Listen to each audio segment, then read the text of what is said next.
السلام علیکم، welcome to our channel Urdu Safar. آج ہم سبق نمبر 8 ورک شیٹ نمبر 19 کرنے جا رہے ہیں۔ سوال نمبر 1، ڈاکوؤں نے دکاندار پر کیوں حملہ کیا؟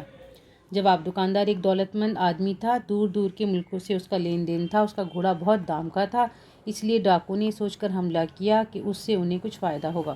سوال نمبر 2، دکاندار کو گھوڑے کے دام کس طرح وصول ہوئے؟ جواب، ایک دن دکاندار تجارت کی غرض سے گھوڑے پر سوار ہو کر جا رہا تھا، بے خیالی میں جنگل میں جا نکلا، پیچھے سے 6 آدمیوں نے حملہ کر دیا، اس نے گھوڑے کو گھر کی طرف پھیرا، ڈاکوؤں نے بھی گھوڑے پیچھے ڈال دیے، گھوڑا تیز رفتاری سے آگے نکل گیا اور مالک کی جان بچا کر گھر لے آیا، اسی دن اس نے اپنے دام وصول کرا دیے۔ سوال نمبر 3، سائس کے برتاؤ کی وجہ سے گھوڑے کو کیا کیا تکلیفیں اٹھانی پڑیں؟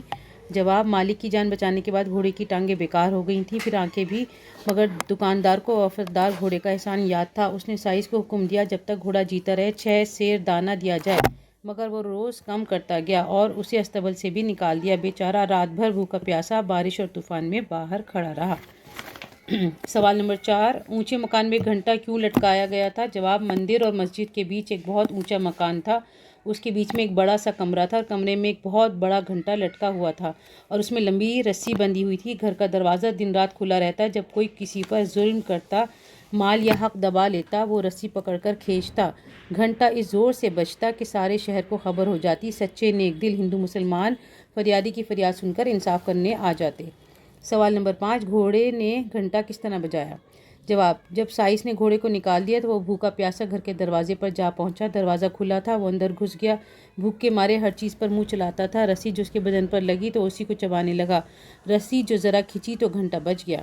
سوال نمبر 6، تاجر کا چہرہ شرم سے کیوں سرخ ہو گیا؟ جواب، گھنٹے کے بجنے سے شہر کے پنج بھی آ گئے، گھوڑا کس کا ہے پتہ کروا کے تاجر کو بلوایا اور کہا کہ تم نے اچھا نہیں کیا، گھوڑے نے تمہاری جان بچائی اور تم نے کیا کیا؟ تم آدمی ہو، یہ جانور ہے، آدمی سے اچھا تو جانور ہی ہے، ہمارے شہر میں ایسا نہیں ہوتا۔ یہ سب سن کر تاجر کا چہرہ شرم سے سرخ ہو گیا۔ یہ ہماری ورک شیٹ مکمل ہو گئی ہے۔ اب آپ جو ہے اس کو زیادہ سے زیادہ لائک، شیئر اور سبسکرائب کریے۔